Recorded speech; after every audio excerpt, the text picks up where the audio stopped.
Hey family, welcome back to NJCaliGardener family. I am NJCali, and today we're doing a full-on fruit orchard tour. So sit back and enjoy this tour. Please subscribe, like, and comment below, and remember to follow us on Instagram and TikTok. Enjoy! Alright, NJ Cali squad, we're going to start off this tour with our citrus. First, you're looking at the Aurora Summer Mandarin, a semi-dwarf tree that we have had for 5 years. And as you all may not know, or some who do know, this tree produced so much fruit for us that I was shocked. For the amount of years that we have had this tree, we only were able to get like 6 fruit off this tree. Now this tree is starting to bud out. If you recall, I did tell you that March is the third week of March to the second week of March it starts to bud out. It did actually do that, but we had a little cold snap and it decided to drop its fruit, or drop the buds or the flower buds. But it is producing new leaf growth, as you can see. With this new leaf growth, it's not dark, as you can see, like the remainder of the leaves, the mature leaves, but it will get there, don't worry. The second citrus tree is I call the second generation Meyer lemon. We had a Meyer lemon before. About 2 years ago, it died due to a massive heat wave, and it could not take it anymore. So we had to say sayonara, and we were able to get a new tree. This is a semi-dwarf. It is budding out so many buds, and it is blossoming, and the fragrance is out of this world, guys. I did find some black aphids on this tree, as well as our next citrus tree, which is the Sanguinella blood orange. We did have a Mora blood orange, but that tree died about a year ago, I believe. If I'm wrong, it might have been in 2021. But nevertheless, this tree, I like to call it the bonsai citrus tree, due to a few years ago, it was looking like a regular citrus tree, but it had some little issues, and I pruned it, and ended up pruning it so heavy that it turned out to be a bonsai tree. But now it's looking pretty darn good. I like the way it looks. Okay, and also this was the first fruit tree we ever had in our family's garden. So this is going about 6 years now since we have had this tree. It is a semi-dwarf blood orange, and it's a slow grower, unlike the others. Now, next to it is the Washington Navel. Yes, this is a standard Washington Navel in a 15-gallon container, and look at all the blossoms on this tree. I want to make this clear to you all that just because you see all of these buds doesn't mean that we're going to get out of fruit. Indication once the fruit set after it blossoms, okay, you will see a green orange color of flesh. If it stays like that, that means it's going to stay on the tree. However, if you see yellow, that means that fruit is going to fall. That's why I tell people you do not have to thin citrus. It does it on its own. But be mindful too, even though it's green or like an orange color, if it's extremely hot, you want to be careful, because it might still fall off due to the amount of heat. So that can also happen as well. I just want to make this clear, y'all. All our fruit trees, including citrus, are young trees that can handle the containers as of now.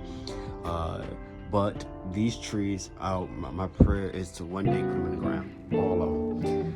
The next tree that you're seeing here is the Desert King, which does have fruit. This is the first fig tree that will fruit for us in our family's garden. We did not prune none of our fig trees, okay, this year or last year, during the last winter.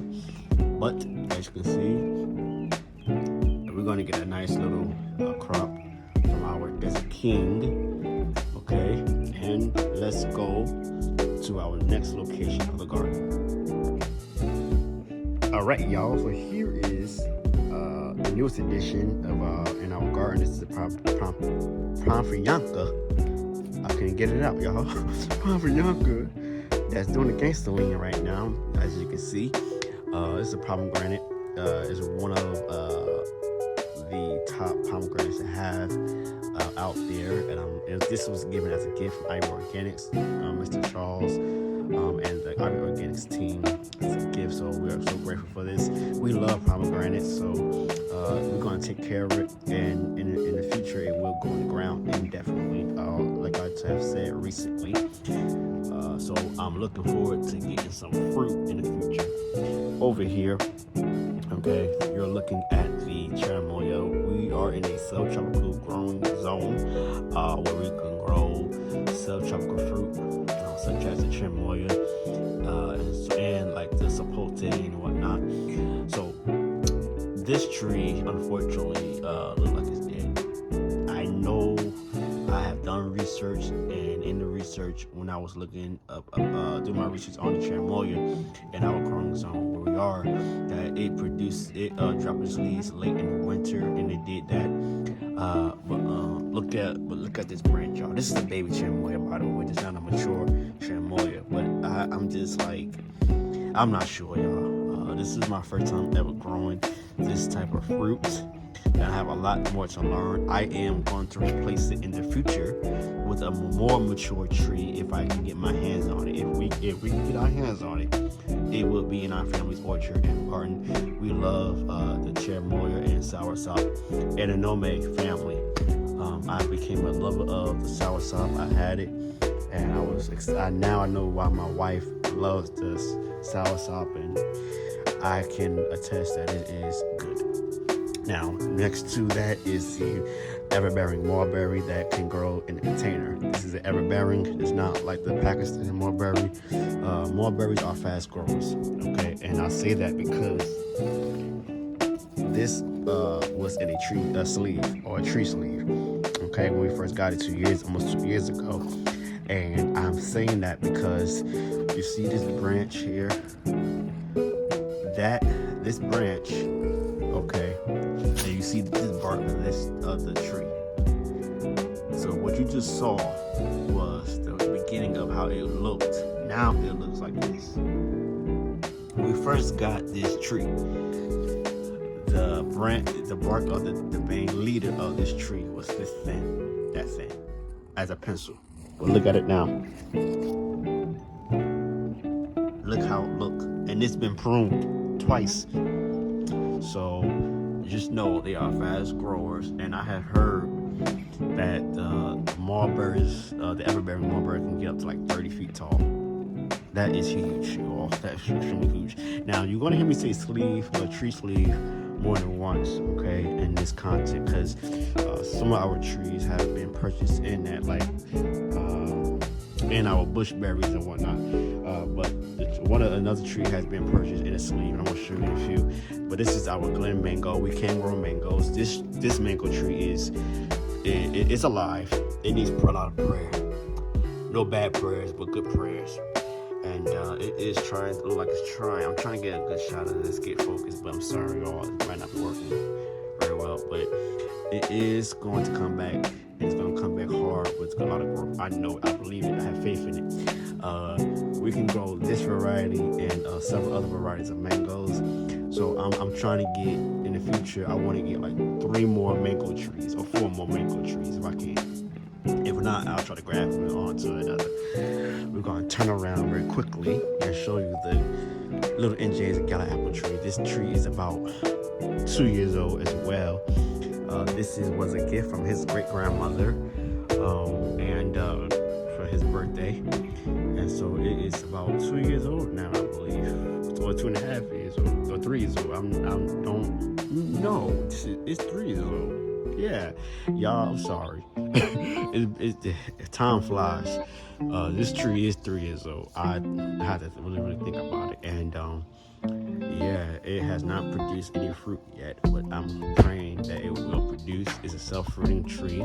There's a lot of different apples out there, you all, but this is just one of them. We love apples. Over here, you're looking at a Florida Plua leaf, and we have had some issues with leaf cutter bugs, and as you can see, it is producing some fruit. This tree is a heavy fruit producer out of all the varieties of Pluas out there that Mr. Zager from Zager Genetics had hybridized. That's a heavy producer there. Next to it is Pollinator, and his friend and his relative is the Santa Rosa Plum. This Santa Rosa Plum is doing great. It is camouflaging its fruit set, which I don't mind. But let's come up a little bit close and let's see if we can show you a piece of fruit. I don't think I can right now, but just believe that it is fruit on this tree, y'all. It is some, oh, there you go, right there. It's from fruit and right there. Okay, I'm gonna come in very carefully. Okay, I gotta get under his tree and show you a tree that was purchased in a sleeve I just mentioned, and that is the brown turkey. The brown turkey have brown sugar notes, okay, flavored notes. We have not gotten any fruit as of yet, but hopefully we will in the near future.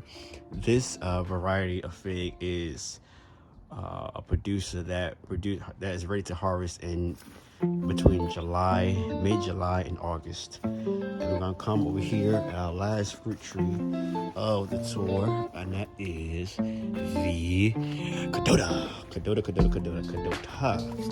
Okay, now let me just share with you all that this is a wild grower. It's a prolific grower, and when it comes to branching out and whatnot, it has gotten pruned. Y'all, if y'all did not know it or not, but it was just one main leader. It was in one branch of like leaf growth. That's it, dude. You should have seen how it looked when we first purchased this tree several years ago. And I have not pruned it since then. Okay, that's a long one. I need to prune it though this year in the fall winter months. But this tree is a great producer as well.